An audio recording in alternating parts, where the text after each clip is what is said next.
What up, my indie gaming gladiators? So I know what you're saying, Robbie. You're going to bring me something unique and cool today? Well, if you came here for that, you can go ahead and get out because I got nothing like that. But there was a lot of chatter about this game, and I've been wanting to check it out for a while, and I briefly ran it for just the purposes of making sure the game runs, and I was pretty impressed. I'm talking about a game called FrostPunk. Now, if you've never heard of FrostPunk before, it came out from the same creator as This War of Mine. Another game that if you've never heard of, you should just go ahead and slap yourself now, because as far as I'm concerned in the indie gaming culture, it was a huge breakout game, deserved a lot of credit, deserved a lot more awards than it got. Focus. Anyways, let's talk a little bit about FrostPunk. Post-apocalyptic steampunk setting, end of the world, Iceland kind of thing. We're going to build up a town, and there's a lot of moral and social decisions that are going to be made. And depending on the decisions, they're going to depend on how the end of the game goes. I guess it's a morality-driven society. The game doesn't really care how I build it as long as I get there, and it's going to give me the end results of how content or discontent the people are and how the game goes. And that's at least what the creators indicated through a lot of the videos. Now, I'm not going to go ahead and cut through a bunch of scenes to show you the highlights. I'm just going to go nitty gritty. There is some things that I want you to see about good old FrostPunk, which one thing in particular that kind of irked me a little bit was the load times. And let me give you an idea of what I'm talking about there. But man, oh man, these load times. So right now, if you have some cards around the house, go ahead and pick up that deck of cards and do a magic trick with yourself. Go ahead and just pull up a YouTube video. We're going to pull up a YouTube video, learn a little bit. Man, oh man, those load times, Ooh.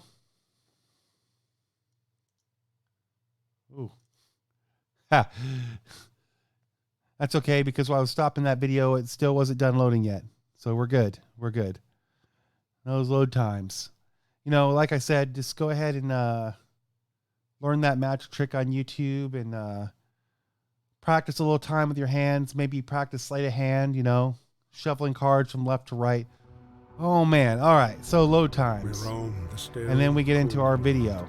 And our video starts talking about how post-apocalyptic world, The rulers of old. And don't get me wrong, because I will say one thing, and that is that whoever did the layering on this artwork, it feels as yesterday, great job. Turning the wheels I of have progress. no complaints with the art in this game whatsoever, and Until the the frost layout of it. Stopped it all. It kind of gives me that same feel Suddenly, when you saw a without a really, warning. really good game built in Unity.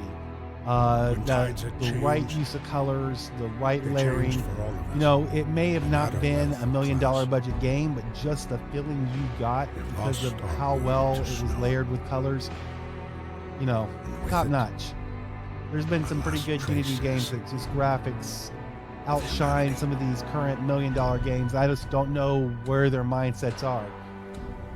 AAA budget gaming, it ain't what it used to be. Maybe it's just indie games are coming out. We are out we there. bid farewell to plenty. We'll also say that my And for green those who screen is actually remained, looking came the time to adapt. compared to usual, right? All right, I've heard enough of the We story. Let's decided go. to Let's leave get our on to homes the show. and You want head to know what's going on here. So, story starts. And the only reason I know this once again is because I went ahead and cheated a little bit, since I had to go ahead and make sure this game actually runs, So we've got this generator. We need to go ahead and heat it. We've got a town. If I use my thermal, we've got a town full of people, about 80 of them to be exact. We need to get this generator up and going and get these people housed. So let's go out of my thermal vision over to these wood crates. Let's get some people on these wood crates. Let's get some people over here. Let's get some people on these coal piles so we can get this place heated up.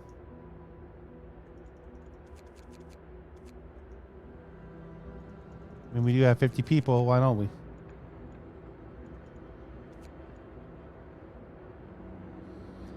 And then let's speed up the time so we can see no time. And bam, we got a heater, folks. We got a heater. Look at that. Look at that. People are warm. But you know what they don't have is homes, which is why I'm collecting wood.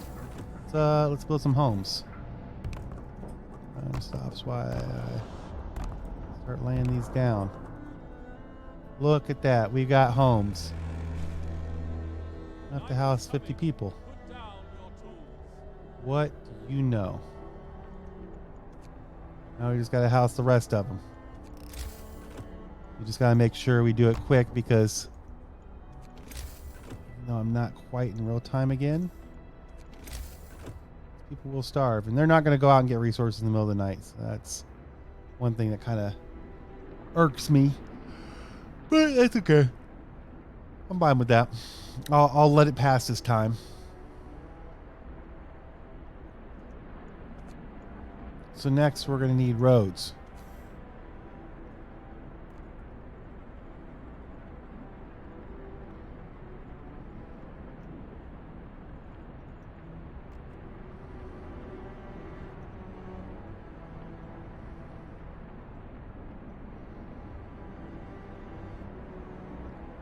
I know what you're saying. Why are we building roads? Why are we building roads, Rob? I'll tell you why we're building roads. Building roads so these people can come and get some food. Because these cookhouses need to be built and a trading post needs to be built so we can get some more food.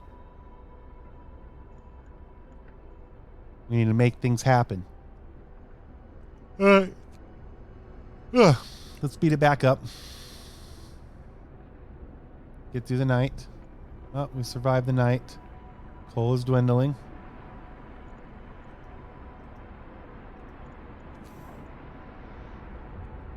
Come on, guys. Get to work.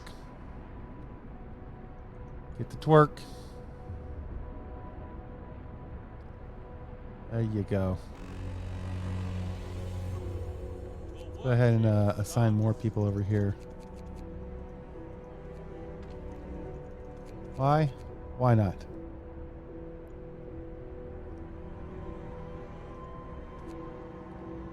Assign a couple more people over here. Why not?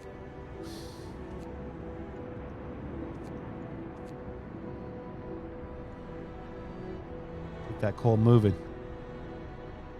Or else. Alright, so build our last 2 tents real quick. If we can. Nope, can't build that yet.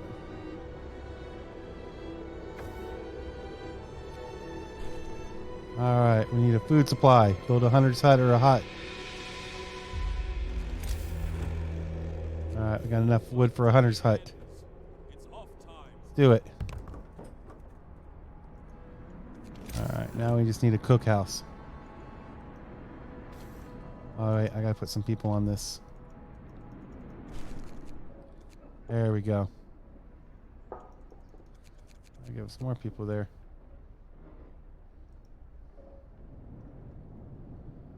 Now we got people going out making food.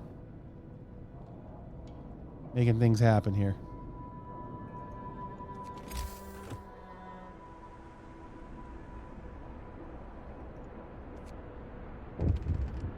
Oh, we got a problem.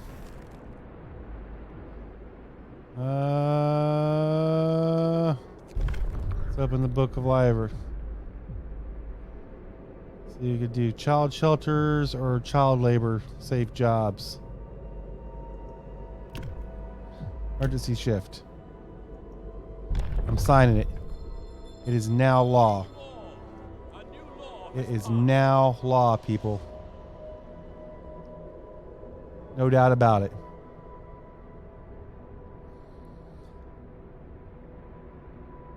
Alright, so we're going to speed it up a little bit. Oh, we got 2 injured, whatever. Don't care about them anyways. Get to work. Move, people. Resources are dwindling, but you know.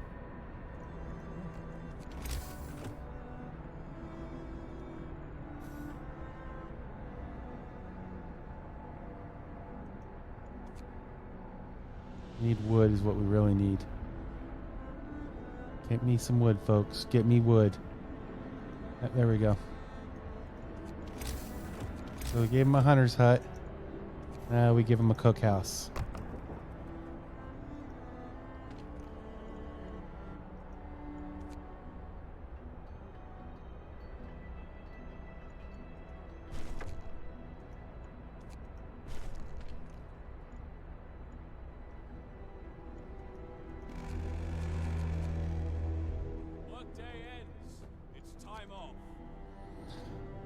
And it goes on and on and on. And you can see the resources I'm looking at up here. We got coal, we got food, we got wood and steel, and hunters going out, and we got food rations that we really don't have.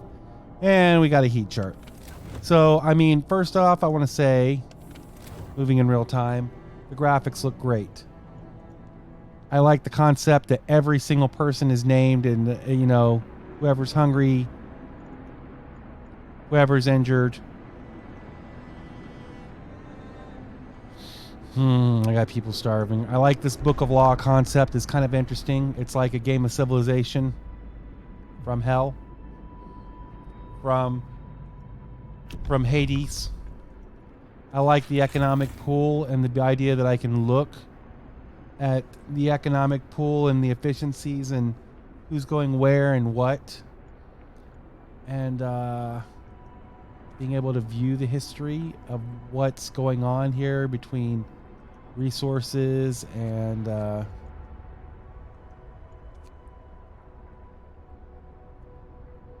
rations and usage. I like it. I like it a lot. Oh man, got the case of the yawns. But the yawns aren't from this game. This game is actually pretty lit. I like the feel of the control. I'm not having to sit there and do 1,000 clicks to get 20 troops to go one position to mine. So it's different as far as assigning to resources. And it feels intelligent. It still feels like the illusion of control, that I have complete control over the characters, even though I know it's pretty much click and flow, you know. It's got a good feeling. Discontent bar, hope bar, I get it. I get it. And it feels like a good economy. I'm actually excited to play this into later levels because I can see the potential of where this is going to go. I'm actually pretty double thumbs up about this indie game adventure. So anyways, yeah, if you haven't checked it out, definitely check out FrostPunk.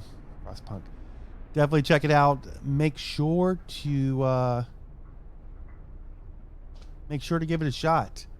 I mean, for a control game, again, it's absolutely beautiful.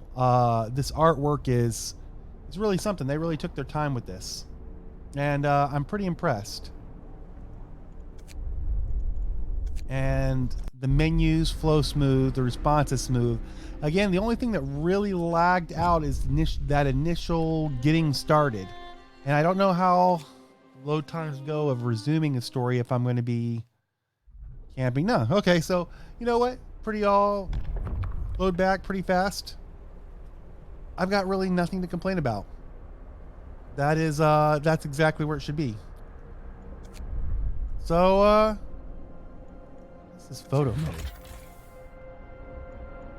I can take a picture in game and caption it. That's different with the FrostPunk logo. That is different. Here, one second. I gotta switch this just so you can kind of see this, guys. All right, so I can go ahead and give it more of a sooty effect, or a monochrome. Man, that is something cool. If I just want to give it a pretty cool framey effect, Isn't that cool? That's pretty awesome, guys. I can't lie. That's on point. That is on point. What can I really say about that? I mean, that is kind of cool if you want mementos of the game. And I don't get me wrong, I'm not that kind of guy that takes those mementos. I'd rather just record a clip. You know, I am definitely that guy that'll go and hit the setting to record a clip, but there are some guys that are all about this picture thing, and I guess they catered. They catered and they get it. They've listened to the community. You always got to applaud developers that do that. So I get it. FrostPunk. Anyways, go check it out. Go check it out. It'll be worth your time. Once again, that's FrostPunk. If you don't know who I am, Robbydrew, go ahead and hit me up in the comments down below. Over on this side, right? This side. Go ahead and hit me up down there. Write me something. Say what's up. If you want me to check out a game, let me know, and I would be happy to check it out. If you have thoughts on what you would like to see in these little indie punk reviews to make it better, let me know. I also have a Facebook. Hit me up there. I'm pretty sure I have a link somewhere. Yeah. So that's about it. Peace.